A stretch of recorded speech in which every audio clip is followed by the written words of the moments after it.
really appreciate the consideration for differentiated salaries, because the district is still coming off a time when flat raises were a thing. And so it put our non-district people and our non-administrative people in a really low position in terms of salary. So Jill has some numbers she'd like to share. And great.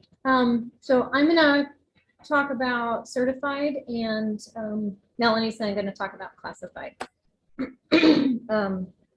So as we discussed your counter proposal, which again, is this better? This again, we really appreciate. We talked about what it meant to live in Clear Creek County, and that's ideally where we want all of our educators to be. Looking at average educator salary right now, according to the CDE website, it's right around 52,000. And the 2021 cost of living report from the Colorado Legislative Commission. Yes. Okay. I think we can get that to you, regardless of what it's called. Is showing that Clear Creek County average salary for just like living is at 59. So when we put those numbers together, the question was, well, how do we get people to a livable wage? Because that's really what we're trying to get to, that professional wage that doesn't make things so tight. So our counter for you is 11. We're asking for 11%. Plus steps and lanes like we have talked about before. And that would bring the average educator salary up to 59,000. It would compensate for current rates of COLA, as well as some of the raises that we didn't get per COLA in previous years. So 11%. Thank you.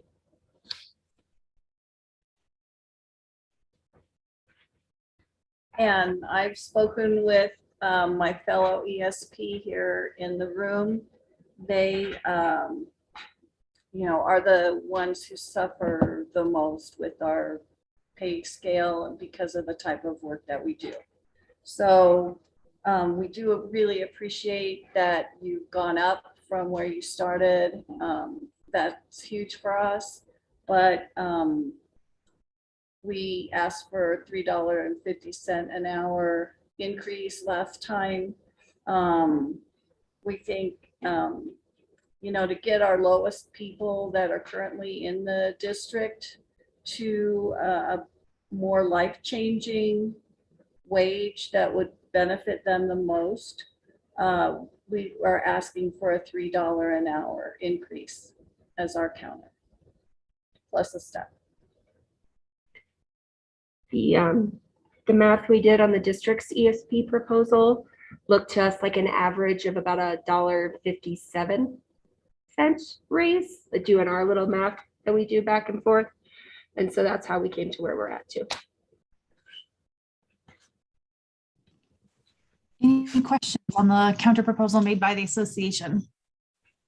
I have some for Jill. The numbers again, the 52 and 59, what are those again? So the 52,000, according to CDE website, is for Clear Creek County this year, the average salary for educators. So taking everybody that physically is here earning money at this time, that's the average salary in our district right now. So Jill, who are educators? Primarily teachers, but that also includes like certified professionals like counselors, psychologists.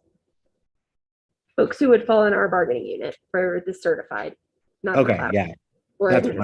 That's what I wanted to know. Thanks. Okay. No problem. And then the 59 is what?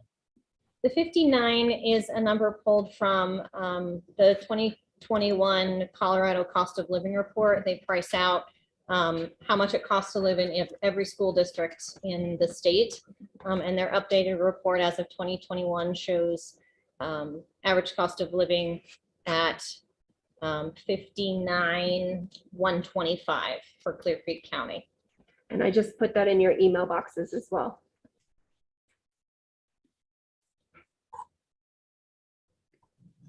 And is that for like I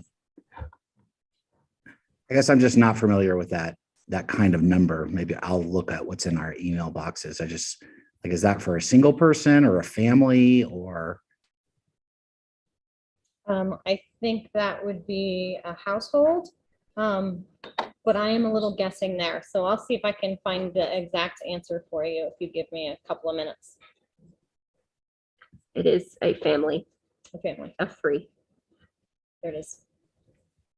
And I'd just like to add one more thing, that with our lowest ESP right now, to get that $3 raise would bring that individual up to an hourly rate of $18.69, which is still considerably less than the $20 an hour that we had originally asked for on our petition, but it would really benefit them and the rest of us who are well below any of the certified staff salaries. So it would be a meaningful change. And I discussed with you earlier today, Loveland is moving their lowest salary to $20 an hour. And somebody's showing us that a bagger at Walmart around the country, not locally, starts at 25. I mean, salaries are really going up for workers that do the work of our DSPs for sure. And so thank you for sending that report. I mean, are we getting our number on page 9? This 59,834? No, it's broken down by school district. Clear Creek is on page 7. They're alphabetical.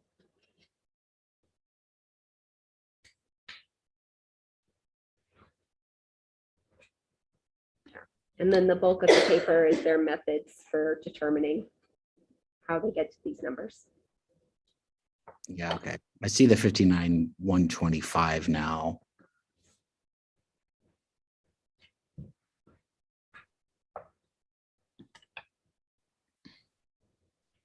Yeah, and as we were doing our research for these proposals as well, we were looking at the new affordable, the housing, the condos that are being built, right? Some of which that will be set aside for educators in the district. And the lowest rent for one of those would be something like $1,600 or $1,700. And somebody of the starting pay right now in Clear Creek only takes home like $2,400 a month. It's just not sustainable, right? Especially if you need more than a 1-bedroom, if you have a family, if you're trying to make a life in Clear Creek, in supposedly affordable housing. And so we're trying to chip away and get folks to a place where they can be an educator in Clear Creek without needing a second job or needing to live outside of the community. And that's a pretty comparable rate anywhere. Right. In the metro area. Yeah. 16, 17. Any other questions from district folks on the proposal that the association has made?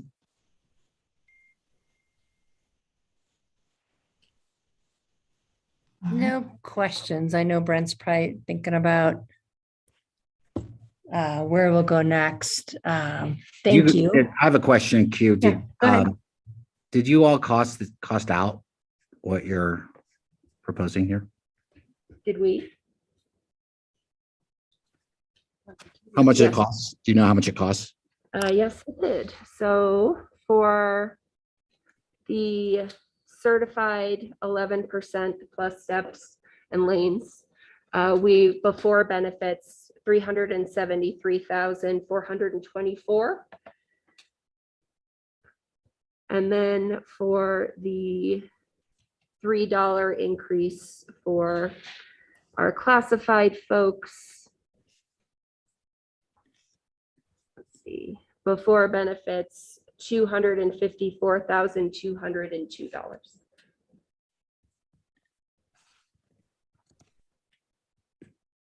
And that's because of the weird way we have to do math with the flat rate versus the percentage. What that looks like is a just under 14% overall cost increase to the certified salary or the classified payroll. But it would disproportionately help the folks at the bottom, right? Because it's the flat money. The folks who are struggling the most.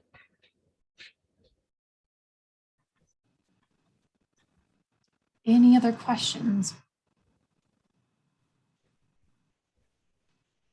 Would district folks like to go into a caucus to discuss this? How would you like to proceed? I don't think we need to go into a caucus. Just hold on a second. I'm still looking at this chart. Sure, go ahead.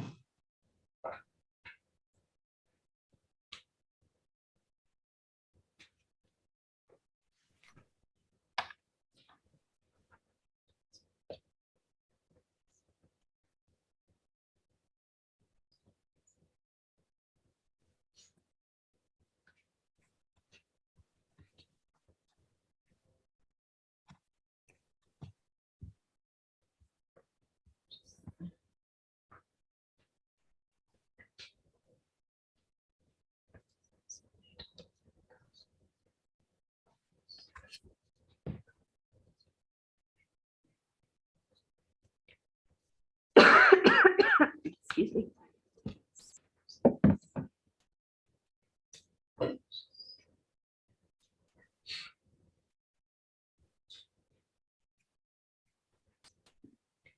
Okay.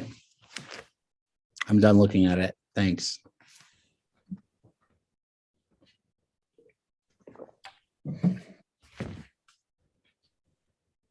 How would we like to proceed? Well, I mean, I can tell you that we're at the last day of negotiations here. We have put on the table what we're going to put on the table. So, Okay, so that is the 6.25 plus the steps for class certified, and then the 7.25 for classifieds with the step as well. right. Okay.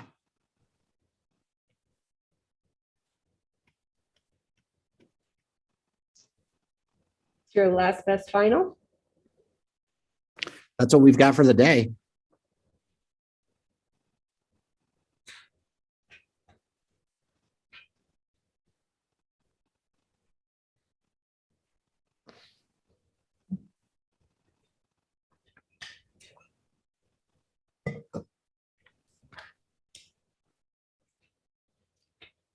I'm wondering what the district plan is if there are overages like there were this year. Like if we get Forest Service money or if we get, I don't know where it all drops from, but it clearly dropped this year and every other year. And added to a pot of money that then cannot be touched for salaries. And it's concerning because it's not like a whoops here and there. It's like a trend. And it's also at the expense of keeping teachers here and attracting a nighttime custodian and allowing us to have more than one candidate for certain positions to fill. We have kids that are driving all over the county because we only have 2 bus drivers leaving King Murphy. And so I really worry about the message that we really want excellence in Clear Creek when we accept that we're not going to have a nighttime custodian for 2 years, or accept that we can put our kids all over the county for an hour on a bus because we can't find a bus driver.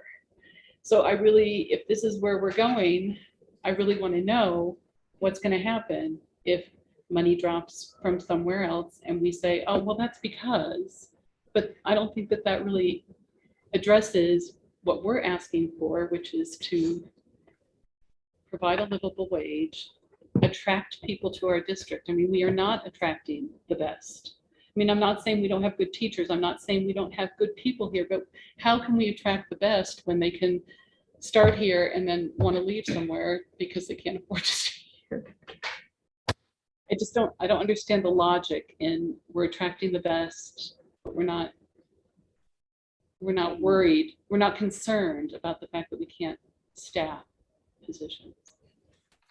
Well, I hope you don't get the message that the school district is not concerned about those issues, because that's not true. I think from our team, what we have endeavored to do here is to give what we can while still remaining fiscally responsible in light of the reality that this district has been in a declining enrollment situation for some time.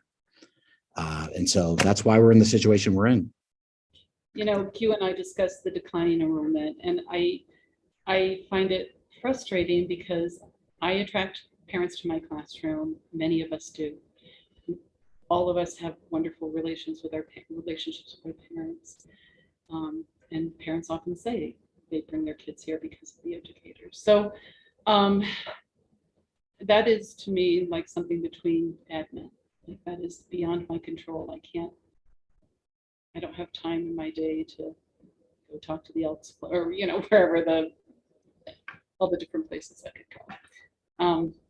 And I work during the day. I can't do that. So I understand the declining enrollment, but I don't completely understand it because I guess that's a whole nother thing, but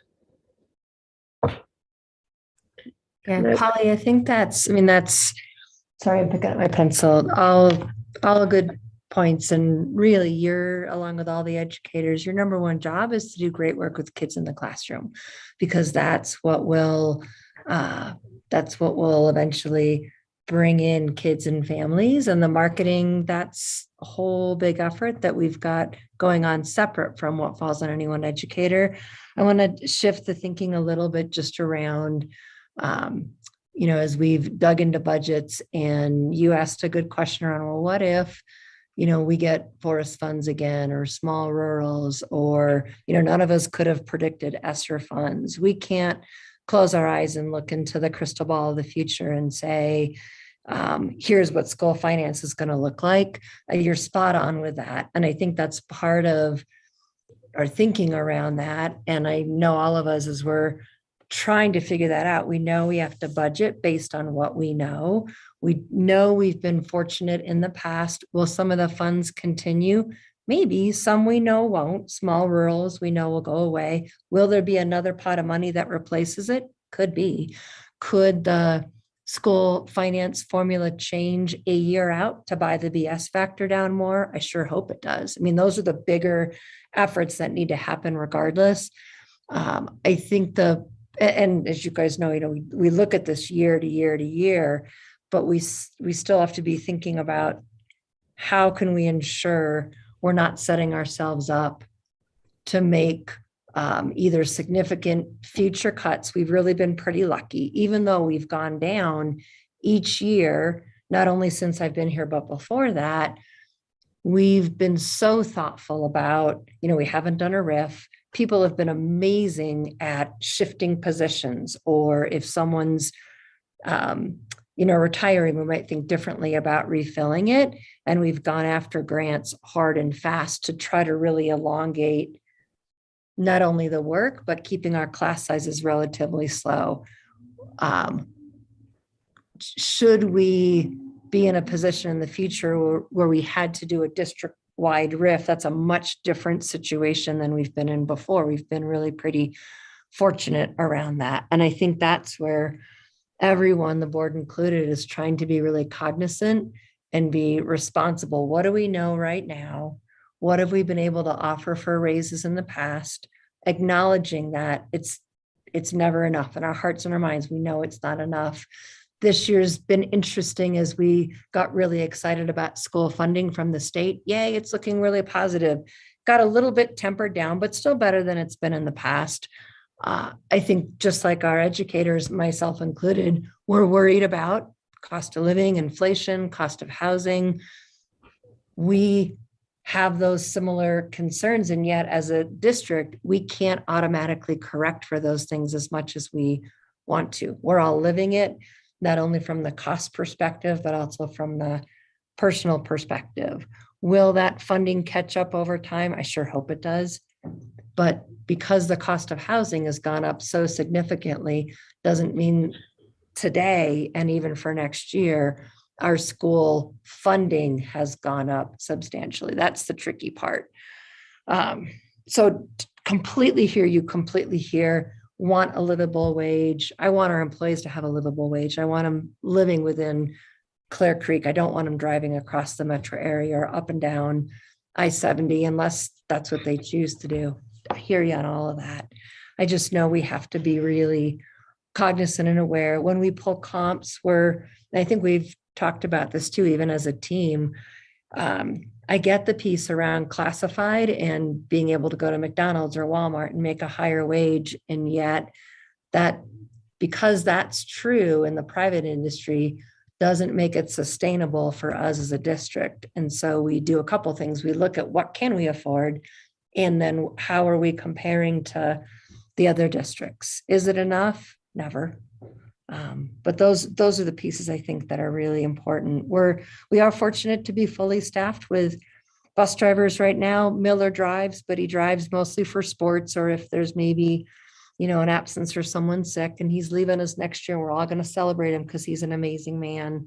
I don't anticipate significantly reducing bus routes, but Polly, I share that same worry, especially a few years out as they get to that retirement age. So our worry is the same worry. We're just trying to figure out what's the best way to make it sustainable and be responsible.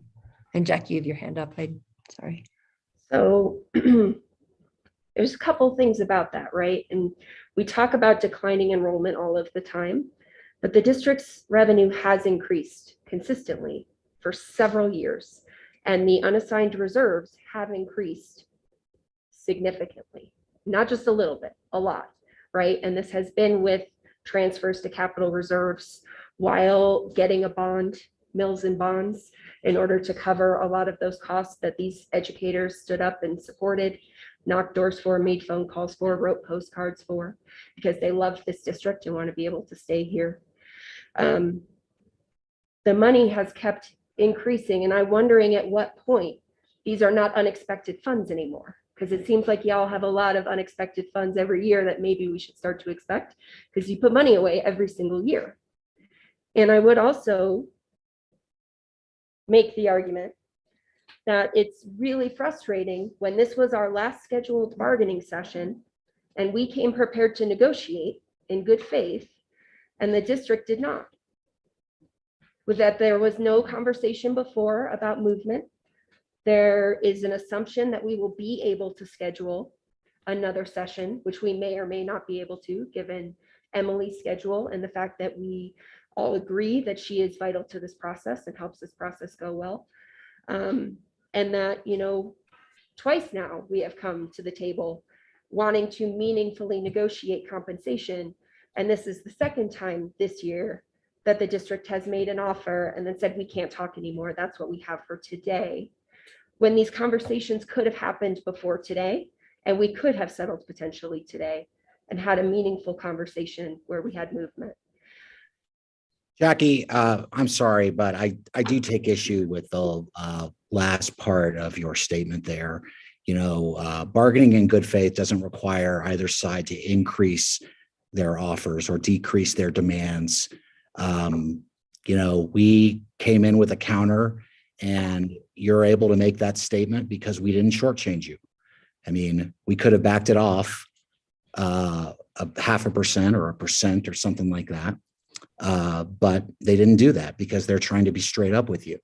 And so, I mean, if it would make you happier, I don't think you'd be any happier had we started 0.5% lower and then gone back and forth. But that's not what good faith bargaining means. And so I really would ask you to reconsider that allegation there. You guys haven't been misled. We're laying it all out there. And when the other side doesn't like it, this is a possible consequence, but we're giving you what we've got. Okay. So, but you are willing, you didn't call it your last best final. This is all you have for us today, which implies that there are conversations that could be had and movement that can be made. It just can't be made today because you haven't done the No, that's not what I'm saying. That's not what I'm saying. I mean, And is it a last best final? I don't know that there is any movement that can be made. I don't know. I can't tell you that there is. All I can say is this is what we've got. I mean, that we've reached the height of where we can go. So I will am I saying we're not even going to, we refuse to continue talking? I'm not saying that. We can, I mean, you have changed your position today. And, given us something to think about, although the gulf is still quite wide, but, we have to go back and think about what you've said and what you've offered. So, I mean, if you force, I don't know why you'd want to force us to say that this is as good as it'll ever get. I mean, we don't know that it'll go any higher, but we're not closing the door on future negotiations. I mean, it's May 9th. I'm expressing some concern that we have that this has now become a pattern of behavior where we have said pretty clearly that we want to negotiate, we want to go back and forth. We don't want it to be like last year. I feel like we've been really, really clear about that. And You're at 11%, Jackie. I mean, well, I don't know what else to say. I mean, y'all don't even want to go discuss it. I think as Brent said, we could have come in lower and we didn't. We just wanted to put on the table what we had and what is higher than our last offer, and we're negotiating in good faith. And there have been multiple conversations. So I'll echo what Brent said, not closing the door on future negotiations. But this is what we've got. I also know we've got some CBA conversations that at some point we need to get to. Yeah, any other questions, points of clarification around the proposal that the association would like to discuss, think about at this point? We are again open to coming to a resolution as soon as we can and not dragging this process out any longer than it needs to go. We are trying to represent our members who are in this room and have been really clear about what they need. And this is about getting a proposal and a settlement that will ratify. And this does, this is me being honest and not creating an elephant in a room. This does not feel respectful of our time. To have this happen. I mean, that we made a pretty sizable jump, I think. I mean, I understand you're disappointed that we haven't approached the raise that you're asking for, but I mean, to call it disrespectful of your time, I frankly don't understand. I also Okay. don't see how it really contributes to this resolution you claim to want so badly. You, So, we've heard you're not going to accept our offer. And that you're disappointed that we are where we are and that we're not increasing it. And so that's come through loud and clear. Insinuations that we're being disrespectful or not acting in good faith here. I can't sit idly by for that. But, we hear you loud and clear that it's not good enough. You're not going to take the deal. I'm trying to express frustration. And I think I'm allowed to do that in this process when we're trying to be collaborative and trying to be open and transparent and trying to be clear about what our expectations are. And I don't need you to understand why I'm frustrated, Brent. I need you to hear that I'm frustrated. And I need you to hear that our team is frustrated. I need you to hear that our members are frustrated and accept that that is where we are and take that into account as we move forward. Please and thank you. Yeah, I guess I'm just saying that you're using loaded language. And things that mean, particular things in the world of bargaining. And I just think you're wrong about it. So I understand I hear your frustration, but don't say that we're not acting in good faith because that's just wrong. All right. I think we've had enough discussion around this. How do you want to move forward? Do folks want to take a caucus? Do we want to start the conversation around the classified collective bargaining agreement? I think we would appreciate a caucus to regroup. Okay. Sounds good. It's 5:32. How much time do you think you guys might need? 20 minutes, please and thank you. All right, we'll reconvene in 20 minutes. All right, thank you. Folks watching the live stream, this one will end